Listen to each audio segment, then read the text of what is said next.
بسم اللہ الرحمن الرحیم۔ پرسنالٹی ڈیولپمنٹ میں ہم مختلف پہلوؤں سے ہم اپنے آپ کو پازیٹیو کرنے کی کوشش کر رہے تھے، تو آج ہمارا ٹاپک ہے علم و دانش سے وابستگی، commitment to knowledge and wisdom. اس کی اگر ہمیں عادت بن جائے تو اس سے پرسنالٹی اور بہتر ہو سکتی ہے۔ اب دیکھیے، وہی جو ہمیں اپنا ایک فریم ورک بنایا ہوا تھا کہ ہمیں یہ پرسنالٹی کے پہلوؤں کو بہتر کرنا ہے، تو اب ہم علم و دانش پہ ہم سوچ رہے ہیں، تو اس میں کون سی چیز، کون سے پہلو کا ہمیں فائدہ ہوگا۔ ایک دیکھیے، عقل اور دانش اصل زیادہ اس سے بہتر ہے، لیکن اس کا رزلٹ مستقبل کی تعمیر یہ بہتر ہو سکتی ہے، اور ایتھیکلی بھی ہم بہتر ہو سکتے ہیں۔ برین سٹارمنگ کا جو ہمارا سٹائل ہے، وہیں سے ہم شروع کر لیتے ہیں، وہی کوسچنز کہ جس پہ آپ نے غور کرنا ہے۔ آپ اپنے تخیل، ایک امیجینیشن سے کام لے کر خود کو ایک کامیاب انسان کیسے بنا سکتے ہیں۔ اب یہ تخیل کیا ہے؟ امیجینیشن کہ ہمیں ایک آئیڈیا آتا ہے نا، تو اس سے ہم کیسے اپنے آپ کو اچھا انسان بنا سکتے ہیں۔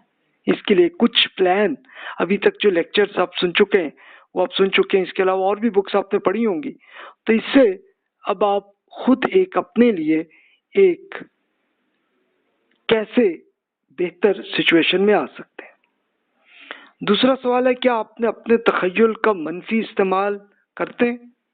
اگر ہاں تو اس سے نجات کا طریقہ کیا ہے؟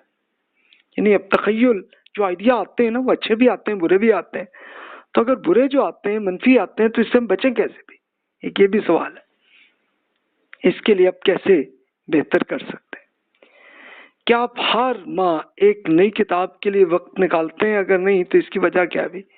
یا آپ دیکھیے کہ بکس تو ہم اس لیے پڑھتے ہیں نا کہ اپنی پرسنالٹی، اپنے علم کو، اپنی وزڈم کو بہتر حاصل کریں، تو اس کے لیے پورے مہینے میں سے کچھ ٹائم، اب ظاہر ہے کہ اب یہ پریکٹیکلی ہم ڈیلی 24 آورس تو نہیں پڑھ سکتے، لیکن ڈیلی ہم 30 منٹس تو ہم یوز کر سکتے ہیں نا اس کے لیے۔ تو یہ ہم کر رہے ہیں، اگر کر رہے ہیں تو دیٹس گڈ، اور نہیں ہے تو پھر اس میں سوچ لیجئے۔ ایک یہ کوشچن ہے کہ آپ کس طریقے سے کتاب پڑھتے ہیں، اور اس میں سے کن کن پہلوؤں کو مد نظر رکھتے ہیں۔ یعنی اب ظاہر ہے بک ہم پڑھتے ہیں تو اس سے کوئی فائدہ بھی اٹھا رہے ہیں کہ نہیں اٹھا رہے، اس کے لیے کیا طریقہ کار ہونا چاہیے، اس پہ بھی ذرا ایک سوچ لیجئے۔ یہ انہی کوشچنز پہ آپ خود سولوشن حاصل کرنے کی آپ کریں گے تو یہ پرسنالٹی بہتر ہوتی چلی جائے گی۔ عقل اور وحی کے باہمی تعلق میں عقل کی محدودیت کیا ہے؟ یعنی اب دیکھیے کہ ایک تو عقل ہے جو لاجیکلی ہمارے ذہن میں آ جاتے ہیں آئیڈیاز، اور دوسری ہوتی ہے وحی جو اللہ تعالیٰ کی ارشادات ہمیں مل جاتے ہیں، جو قرآن مجید میں ہے، زبور میں ہے، تورات میں ہے اور انجیل میں ہے۔ تو اس میں ہم پڑھیں اور اس طرح کے رسول اللہ صلی اللہ علیہ وسلم اور انبیاء کرام علیہ السلام کے ارشادات مل جاتے ہیں، تو یہ وحی ہے۔ اور عقل ایک ہمارا لاجیکل معاملہ ہے، تو دونوں میں کیا کوئی لمیٹیشن ہے؟ دونوں میں کوئی عقل میں ہمارے یعنی کوئی فائدہ بھی حاصل ہوتا ہے کہ نہیں؟ اس پہ آپ خود سوچ لیں۔